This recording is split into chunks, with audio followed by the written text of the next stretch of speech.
আসসালামু আলাইকুম বন্ধুরা, কেমন আছেন আপনারা সবাই? আশা করি অনেক ভালো আছেন। প্রতিবারের মতো আবারও মেয়েকে নিয়ে ছুটির দিনে ঘুরতে বের হলাম, যদিও এটা ঈদের ছুটি। তো বন্ধুরা, আমরা রাস্তায় বের হয়ে একটা রিক্সা নিয়ে রিক্সায় উঠে বসলাম।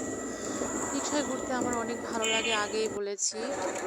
সব যানবাহনের মধ্যে এই একটা আমার খুব প্রিয় যানবাহন, যেটাতে করে আমার সারাদিন ঘুরতে ইচ্ছা করে।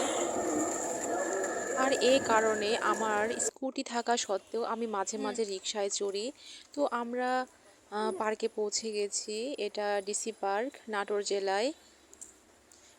জেলায় এই পার্ক এবং স্টেডিয়াম পার্ক ছাড়া আসলে আর কোনো পার্ক নাই, তাই মেয়েকে নিয়ে আসলে এগুলোতেই আসতে হয়।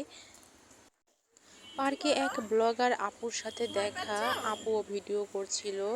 তিনি আমার মেয়ের সঙ্গে অনেক গল্প করলো। আমার মেয়ে দোলনায় চড়তে অনেক ভালোবাসে। আর আজকে ঈদের আগের দিন, যার কারণে ডিসি পার্ক অনেক ফাঁকা ছিল, চারপাশে লোকজন নাই বললেই চলে, তাই আজকে দোলনাগুলো ফাঁকা ছিল। অন্যান্য দিন আসলে তো দোলনা ফাঁকায় পাওয়া যেত না। বন্ধুরা, ডিসি পার্কের পাশেই ছিল জেলা জজ কোর্ট, তাই হঠাৎ দেখা গেল পুলিশ কতগুলো আসামি নিয়ে যাচ্ছিল।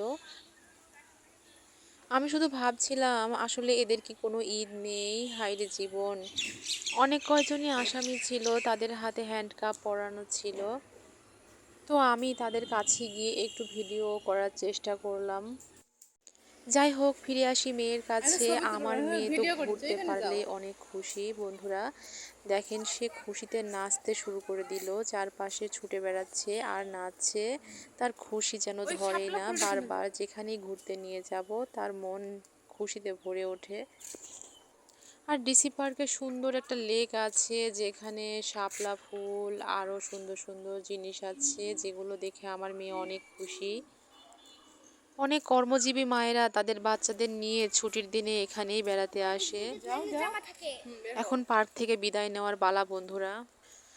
আসলে বন্ধুরা, বাঙালি বলে কথা, এই যে এত সুন্দর একটা ডিসি পার্ক, যার একটা নির্দিষ্ট গেট আছে, কিন্তু আমরা বাঙালিরা দেখেন, এই যে লোহার শিক ভেঙে তাদের নিজেদের মতো করে রাস্তা তৈরি করে ফেলেছে, যেন গেট বন্ধ থাকলে তারা যখন তখন এদিক দিয়ে ঢুকতে পারে। কিন্তু এটা কি কোনো কথা?